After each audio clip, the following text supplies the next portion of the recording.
Welcome to A1 TV Telugu news. ముందుగా headlines.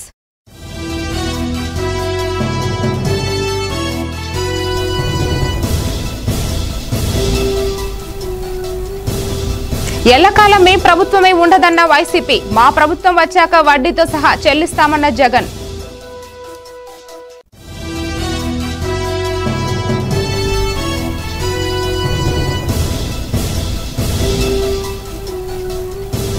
సుపరిపాలనే కూటమి ప్రభుత్వ ధ్యేయం, ఇంటింటి ప్రచారంలో ఎమ్మెల్యే గొండు శంకర్.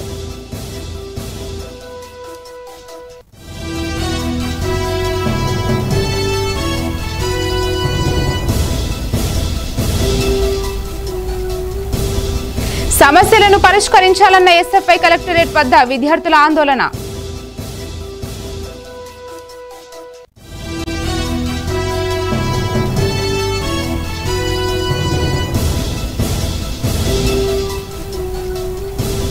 నూతనంగా నియామకమైన ఆలయ కమిటీ సభ్యులు అభినందించిన కాంగ్రెస్ శ్రేణులు.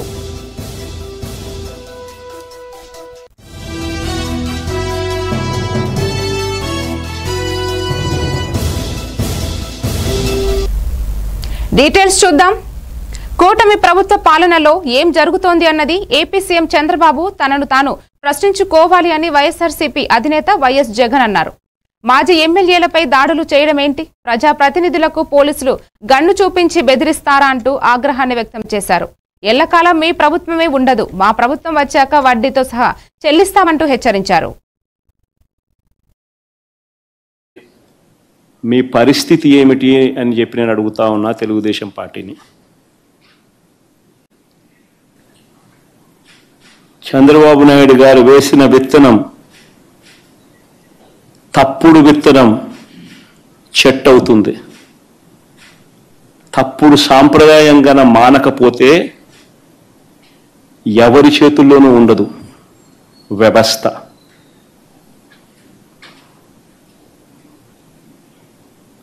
చాలా అంటే చాలా తప్పు చేస్తా ఉన్నాడు చంద్రబాబు నాయుడు.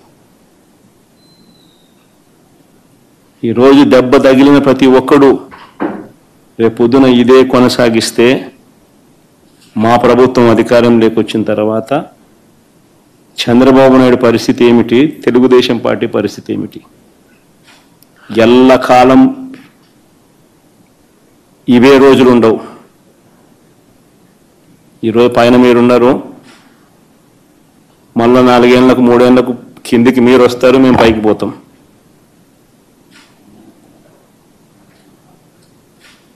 కానీ మీరు చేసే ఈ తప్పుడు సాంప్రదాయం రేపు విషవృక్షం అవుతుంది.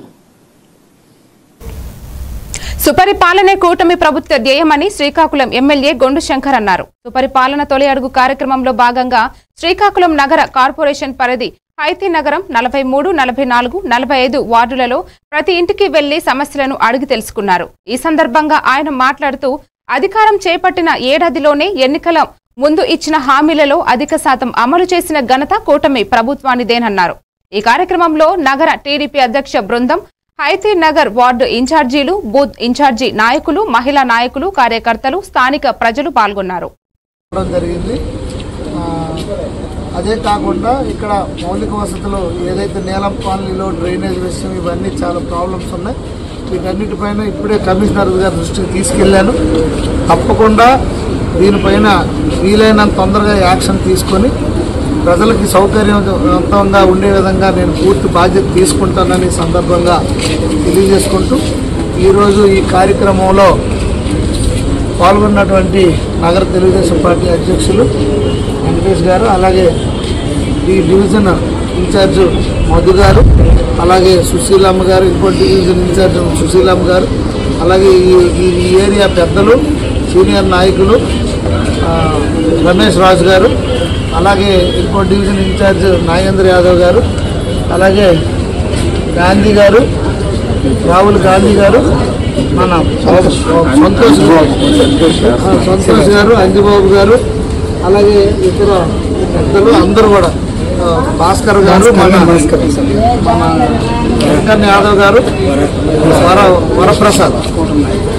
వరప్రసాద్ గారు, అందరూ కూడా పేరు పేరున హృదయపూర్వక నమస్కారాలు. విజయనగరం జిల్లా విజయనగరం టౌన్ లో పూసపాటి అశోక్ గజపతి రాజుకు వివిధ సందర్భాలలో శుభాకాంక్షలు తెలుపుతూ అభిమానులు ఇచ్చిన పుస్తకాలు పెన్నులను గంటలకు పట్టణంలో గల జొన్నగుడి ప్రభుత్వ పాఠశాల విద్యార్థులకు పంపిణీ చేయనున్నారు. ఎరుకలపేట పాఠశాల విద్యార్థులకు అశోక్ గజపతి రాజు అందించనున్నారు.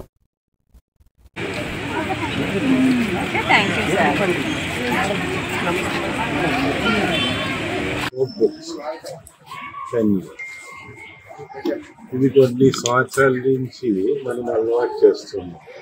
ఏదైతే మన ఆచారం ఏంటి, చేతితో పెద్దల దగ్గర వెళ్ళకూడదు.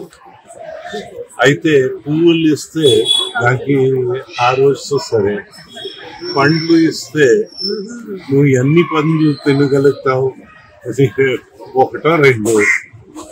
అయితే ఈ నోట్ బుక్స్ కొంచెం ప్రాక్టికల్, మన భావి తరాలకి పనికి వస్తుందని మన పెద్దలందరూ ఆలోచించి ఆ నోట్ బుక్ లో మనం పిల్లలకి ఎప్పుడు అందించినా కొన్ని సంవత్సరాల నుంచి డిస్ట్రిబ్యూట్ చేస్తూ ఉన్నాము. అయితే మనకి గవర్నమెంట్ స్కూల్స్ చూస్తే మనకి హెచ్చుగా పేద పిల్లలు అక్కడ చదువుతారు. ఈ మాత్రం ఆ మాత్రం డబ్బు ఉన్న వాళ్ళు జనరల్ గా ప్రైవేట్ ఇన్స్టిట్యూషన్స్ కి వెళ్ళిపోతుంది. అయితే ఇప్పుడు నాకు సరదాగా ఉంది చూస్తూ ఉంటే, పిల్లలకి యూనిఫామ్ కూడా ఇటీవలే ప్రభుత్వం ఇవ్వడము, మనకి ప్రభుత్వాలు తన బాధ్యతని పెంచడం ఏందైతే అది చాలా అవసరం. మనకి నీతి ఆయోగ్ రిపోర్ట్ చూస్తే కొన్ని సంవత్సరాల నుంచి ఆంధ్రప్రదేశ్ జారింది లిటరసీలో కానీ. దానికి 3 కారణాలు ఉన్నాయి. ఆ కారణాల్లో ఇంకా ముందలుదలుచుకోలేదు. అది పెద్దలో ఎవరి కారకులు వారు ఎక్స్ప్లెయిన్ చేయాలి, మనం ఎదురు చూడాలి. అది ఎదురు చూస్తాము. కానీ ఈ లోపలే విజయనగరం జిల్లా విజయనగరం టౌన్ ఎస్ఎఫ్ఐ జిల్లా కమిటీ ఆధ్వర్యంలో బుధవారం ప్రభుత్వ డిగ్రీ విద్యార్థులు నిరసనలు చేశారు. సమస్యలను పరిష్కరించాలని ఎస్ఎఫ్ఐ ఆధ్వర్యంలో కాంప్లెక్స్ నుండి కలెక్టరేట్ వరకు ర్యాలీ నిర్వహించారు. అనంతరం కలెక్టరేట్ వద్ద ఆందోళన చేపట్టారు. ఈ కార్యక్రమంలో భారీ సంఖ్యలో విద్యార్థులు పాల్గొన్నారు.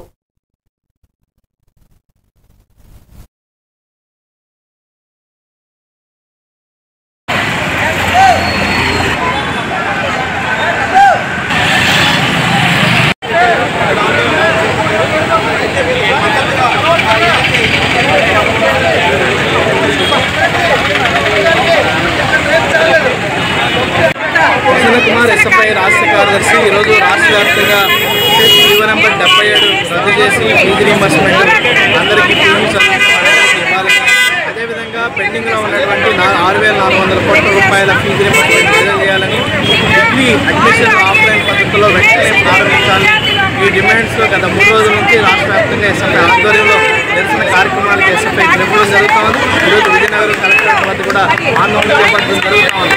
ఈ నేపథ్యంలో కూటమి ప్రభుత్వం ఏర్పడి సంవత్సరం అవుతా ఉంది. ఈ సంవత్సర కాలంలో కూటమి ప్రభుత్వం ఏ ఒక్క హామీని కూడా విడుదల చేయలేదు, అమలు చేయలేదు. ఈరోజు డిగ్రీ అడ్మిషన్లు ఈరోజు ఎంత గందరగోళానికి దారి తీసినా ఈరోజు మనం చూస్తూ ఉన్నాం. ఈరోజు ఇంటర్ పరీక్షలు అయిపోయి 3 నెలలుగా వస్తూ ఉంది. డిగ్రీ అడ్మిషన్ కూడా ఇప్పటివరకు నిర్వహించడం లేదు. ఇంజనీరింగ్ అడ్మిషన్లో పెద్ద ఎత్తున గందరగోళాలు ఇప్పటికీ నెలకొన్నాయి. స్థానికత పేరుతో 30,000 మంది విద్యార్థులకి ఫీజు మీద. మన్యం జిల్లా పాలకొండ రవీంద్ర భారతి పాఠశాలలో ఘనంగా ఇన్వెస్టిట్యూటర్ సెరమనీ వేడుక జరిగింది. ఈ కార్యక్రమానికి ముఖ్య అతిథిగా సబ్ ఇన్స్పెక్టర్ ప్రయోగమూర్తి హాజరై విద్యార్థులకు బ్యాడ్జీలను అందజేశారు. నూతనంగా నాయకులుగా ఎన్నికైన విద్యార్థులు ప్రతిభావంతమైన నిర్ణయాలతో తోటి విద్యార్థులతో క్రమశిక్షణ, నైతిక విలువలను, బాధ్యతను పెంపొందింపజేసేలా అని అన్నారు. ఈ కార్యక్రమంలో పాఠశాల ప్రిన్సిపల్ సుబ్రహ్మణ్యం, డివిజనల్ ఇన్ఛార్జ్ చుక్క శ్రీనివాసరావు, విద్యార్థులు, ఉపాధ్యాయులు పాల్గొన్నారు.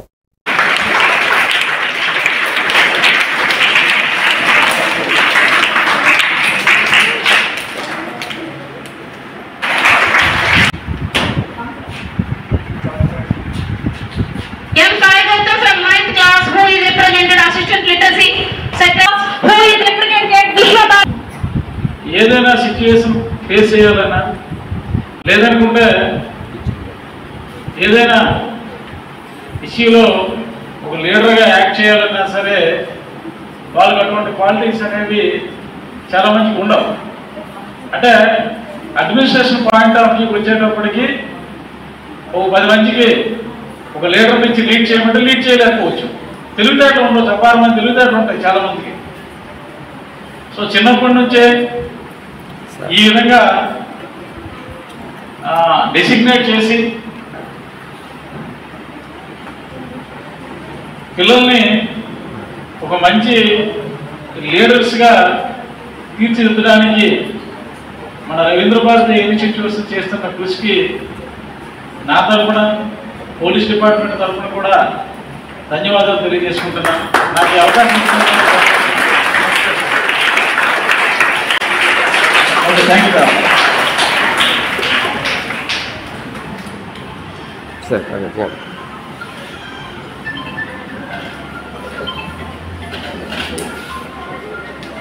Thank you, sir. Thank you for your valuable speech to our children. Give a big round of applause for sir.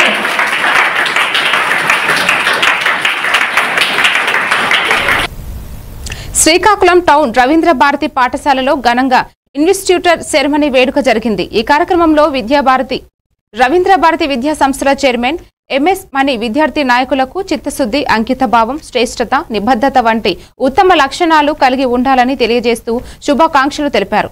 పాఠశాల ప్రిన్సిపల్ సంతోషి, విద్యార్థులు, ఉపాధ్యాయులు పాల్గొన్నారు. Very thank to our chief guest Ramarao sir, SI sir of this city, and also Adinarayan sir, as they have given an valuable time to us from their hectic schedule. So I really heartful thanks to them, and thank you Principal Madam Santoshini Madam for this opportunity. Actually, investor ceremony is a great opportunity to other students, where students will receive badges. That doesn't mean a simple badge to pin on there. It is carried out with a lot of responsibilities, and this is the first leadership where you are getting from this platform. So from school onwards, everything we will receive it. So this is the leadership.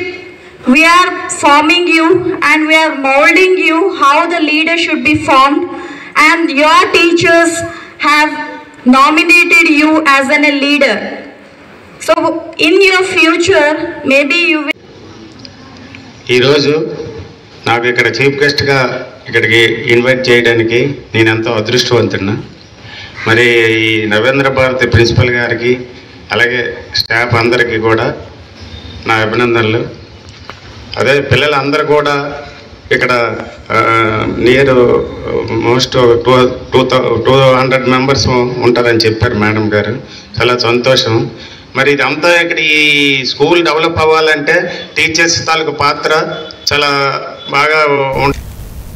Smart meters కి వ్యతిరేకంగా విద్యుత్ ఛార్జీల పెంపుదలను వ్యతిరేకంగా CPM ఆధ్వర్యంలో కాకినాడ జిల్లా పెద్దాపురంలో జిల్లా committee సభ్యులు నీలపాల సూరిబాబు ప్రచార కార్యక్రమాన్ని నిర్వహించారు. ఆయన మాట్లాడుతూ బీజేపీ అండతో టీడీపీ, జనసేన ప్రజల మీద కరెంటు ఛార్జీలు స్మార్ట్ మీటర్ల రూపంలో దాడి చేస్తున్నాయని, దీనిని ప్రతిఘటించాలని కోరారు. ఈ కార్యక్రమంలో సిపిఎం నాయకులు దారపురెడ్డి కృష్ణ, నెక్కల నరసింహమూర్తి, గరకపాటి వెంటయ్య తదితరులు పాల్గొన్నారు. స్మార్ట్ మీటర్ని బద్దలు కొట్టండి అని రైతులకు పిలిపించారు. ఎవరన్నా స్మార్ట్ మీటర్లు వేస్తే జగన్ గవర్నమెంట్లో తక్షణం ఈ బద్దలు కొట్టండి ఆ వేళ లోకేష్ గారు ప్రజలకు పిలుపునిచ్చారు. కానీ ఈవేళ అధికారంలోకి సంవత్సరం అయిన నుంచి ఇదే ఆర్గానిక్ కంపెనీకి సంబంధించిన స్మార్ట్ మీటర్లకి 30,000 కోట్ల రూపాయలు గవర్నమెంట్ ఇచ్చి మీటర్లు వేస్తుంది. ప్రజల మీద డబ్బులు కట్టొద్దని చెప్పి 93 నెలలు ప్రతి ఒక్క నెలకి కూడా ఈ స్మార్ట్ మీటర్ల బిల్లు దాంట్లో కలిపేస్తారు. మనం ఇచ్చే లోడుని బట్టి 10,000 దగ్గర నుంచి 17,000 వరకు మీటర్ బిల్లు వేస్తాడు. అంటే మన లోడు 4 ఫ్యాన్లకా 6 ఫ్యాన్లకా 10 ఫ్యాన్లకా అని బట్టి మీటర్ ఒక కాస్ట్ పెరుగుతుంది. ఆ రకంగా 93 నెలల పాటు మనం బిల్లు కట్టాలి. అలాగే కరెంటు పోతే సంబంధం ఉండదు, మనం చెప్పుకుంటే నాదుడు ఉండదు. అలాగే ఇప్పుడు కరెంట్ ఎప్పుడు అంటే అప్పుడు మనకి అందుబాటులో వస్తుంది. నెల వాడిన తర్వాత మనం బిల్లు కడతాం. అది ముందే మనం బిల్లు కట్టి డబ్బులు కట్టేసి అప్పుడు వాడాలి. పగల రేటు రాత్రుల రేటు, ఎండాకాలం ఒక రేటు. అలాగే ఆటోమేటిక్ సిస్టమ్ ఆ మీటర్లో బిగించేది. వచ్చి రీడింగ్ తీరు కరెంట్ బిల్లు అడగరు. అంటే ఒక పక్కనే కొత్త ఉద్యోగాలు సృష్టిస్తున్నా ఫ్యాక్టరీలు కడతామని చెప్పి ఉన్న ఉద్యోగాలను ఎవరైతే మీటర్ తెస్తున్నారో వాళ్ళ ఇంటికి పంపించేస్తున్నారు, ఎవరైతే బిల్లు కట్టించుకున్నారో వాళ్ళ ఇంటికి పంపిస్తున్నారు. ఎక్కడ పరిశ్రమలు పెడతామని చెప్పి ఉన్న నిరుద్యోగాన్ని పెంచే పరిస్థితి ఈ ఆదాని ప్రైవేట్ కంపెనీకి చేస్తున్నారు. గత జగన్ చేశాడు అన్యాయం, ఇప్పుడు చంద్రబాబు నాయుడు చేస్తున్నారు. అంటే ఇద్దరు కూడా అదాని కంపెనీకి నెల్లూరు జిల్లా కొడవలూరు మండలం రాచర్లపాడు జాతీయ రహదారిపై రోడ్డు ప్రమాదం సంభవించింది. గుంటూరు నుంచి చెన్నైకి మిర్చి లోడుతో వెళ్తున్న లారీ అదుపు తప్పి బోల్తా పడింది. ఈ ప్రమాదంలో డ్రైవర్కు తీవ్ర గాయాలయ్యాయి. స్థానికులు క్షతగాత్రుడిని అంబులెన్స్ ద్వారా ప్రభుత్వ ఆసుపత్రికి తరలించారు. ఘటనా స్థలానికి చేరుకున్న పోలీసులు విచారణ చేపట్టారు.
గుంటూరు జిల్లా ప్రతిపాడు మండలం ప్రతిపాడు గ్రామంలోని సిహెచ్సి హాస్పిటల్లో మెరుగైన సేవలను అందిస్తున్నట్టు డీసీహెచ్ రంగారావు తెలియజేశారు. డాక్టర్లు అందుబాటులో ఉన్నారా లేరా, ప్రజలకు మెరుగైన సేవలు అందిస్తున్నారా లేదా అని ఆరా తీశారు.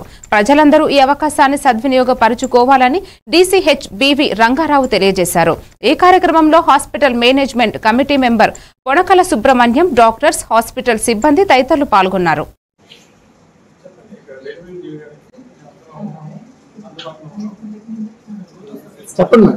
ఇలా కాదండి, ఇప్పుడంతా ఒక ఎన్సీహెచ్ టీమ్ అని ఉన్నారు. గైనకాలజిస్ట్, ఎనెస్టిస్ట్, పీడియాట్రిషియన్స్ లేరు. సో ముగ్గురు టీం ఉన్నామండి. అందరం కూడా బాగా చేసేవాళ్ళము.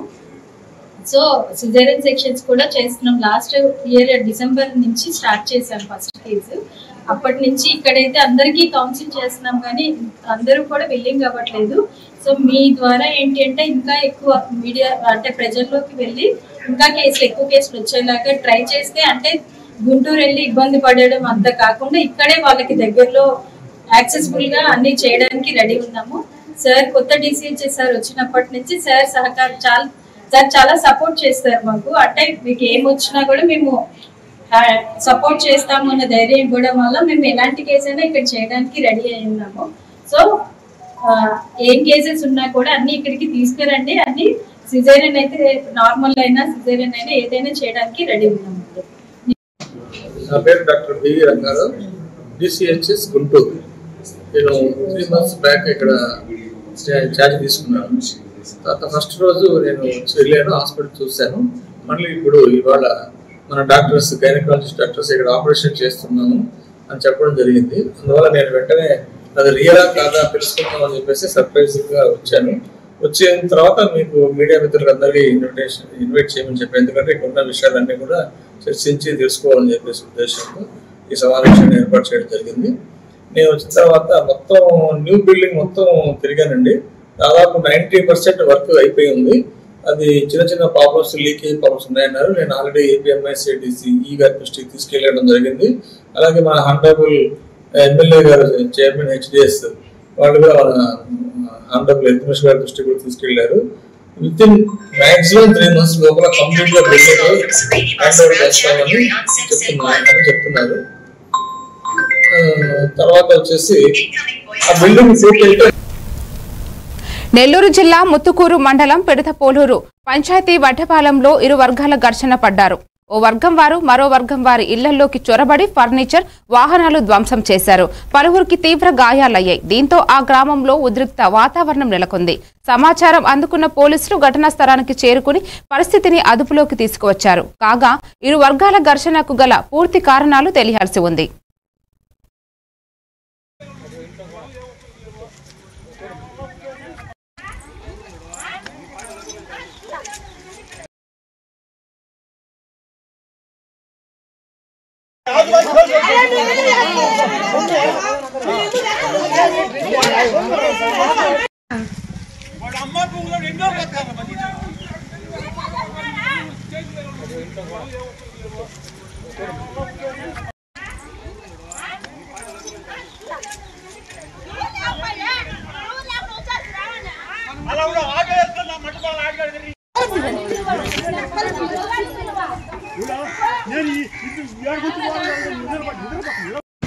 స్ప్రింట్ కాల్ ఫ్రాక్చర్ కట్టేది సార్.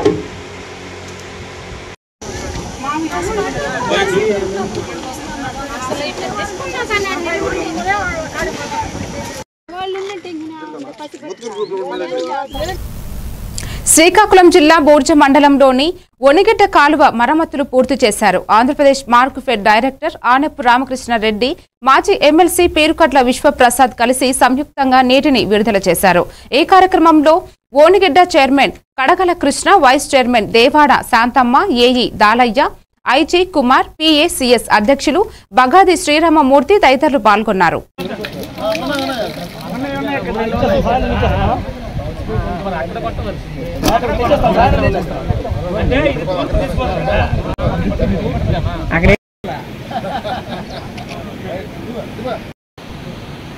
మండలంలో ఉన్నటువంటి రైతులు 50 మందికి తక్షణం నీరు అన్ని పొలాలకి చేరాలి, రైతులందరికీ సకాలంలో నీరు చేరాలి, దమ్ములు అయ్యేటప్పటికి వరి నాట్లకు నీరు అందాలన్నటువంటి ఉద్దేశంతో మన గౌరవ శాసనసభ్యులు శ్రీ కోన రవికుమార్ గారు ఆయన ఏంటంటే 1,22,00,000 ఇది పూడికి తీత కోసం ఈ సంవత్సరం మంజూరు చేసి అన్నింటికంటే ముందుగా ఇప్పుడు కూడా ఆగస్టులోనో సెప్టెంబర్లోనో డిసెంబర్లో కొంతమంది చేశారు.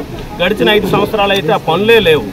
కానీ తెలుగుదేశం పార్టీ అధికారంలోకి వచ్చాక కూటమి ప్రభుత్వం ఏర్పడిన తర్వాత మొట్టమొదటిసారి బూర్జు మండలానికి 1,22,00,000.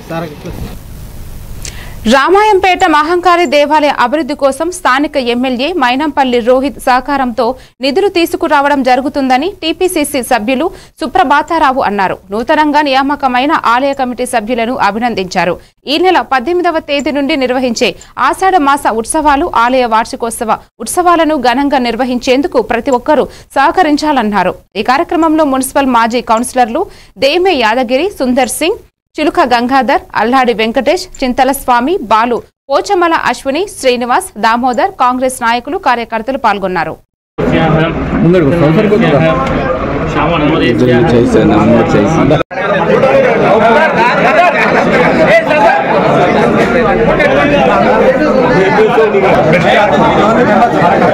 లోపం వల్ల ఒక సభ్యురాలు అండర్ ఏజ్ అని చెప్పి పక్కకు పెట్టి ఇంకో పేరు ఇవ్వమని చెప్పడం జరిగింది. మేము 13 మంది పేర్లు ఇవ్వడం జరిగింది. అయితే అందులో 12 మంది పేర్లు దోమకొండ యాదగిరి, మరకు గంగారాం, పిట్ల ప్రకాష్, దొరగొల్ల అనిత, దారం సంతోష్, భూమ కిషన్, గుడాల లింగం, వీర రామచంద్రం, మంగళి సత్తయ్య, రామావత్ మంజుల, సామల రవి ఈ 12 మందిని ప్రభుత్వం గుర్తించి జీవో విడుదల చేయడం జరిగింది.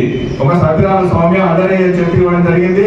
ఆ సభ్యురాల ప్లేస్ లో మళ్ళీ నోటిఫికేషన్ ఇచ్చి ఆ కుటుంబం నుంచే ఇంకో సభ్యుని కానీ సభ్యురాలు కానీ ఎంపిక చేస్తామని సవినయంగా కాంగ్రెస్ నాయకులందరికీ తెలియజేస్తూ ఖచ్చితంగా ఈ 12 మంది సభ్యులు సంవత్సర కాలం పాటు పదవిలో కొనసాగుతారు. ప్రభుత్వం తరఫున, రాష్ట్ర ప్రభుత్వం తరఫున, రాష్ట్ర ఎమ్మెల్యే గారి తరఫున, మన ఎమ్మెల్యే గారి తరఫున వాళ్ళు ఈ దేవాలయంలో మరిన్ని అప్డేట్స్ తో మళ్ళీ కలుద్దాం. Keep watching A1 TV Telugu news.